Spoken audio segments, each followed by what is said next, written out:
So now that you have decided to learn Visual Basic, let's take a look at what this course does teach and what this course doesn't teach. First, we will take a look at what this course doesn't teach, because if you are expecting these things, this is not the right course for you. If you are looking for Visual Basic 6, this is not the course. Visual Basic 6 was the previous version, an older version of what we are going to learn in this course. Also, if you are looking for ASP.NET, this is not the right course. Obviously, you'll learn all the Visual Basic programming fundamentals that will be used in ASP.NET. If you're looking for Visual Basic for application, this is not the right course. And if you're looking for VB Script, this is not the right course.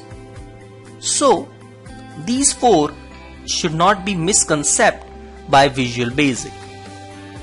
Now, let's take a look at what you will learn in this course. You will learn Visual Basic programming language basics and the syntaxes.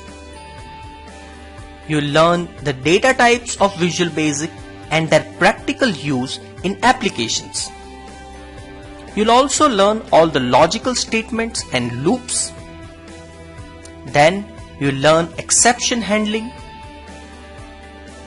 Then you'll be introduced to array so that you can manage your data of your application.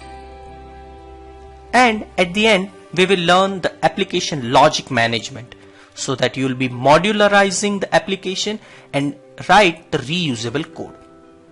You'll also learn to write custom classes that can be reused in other applications.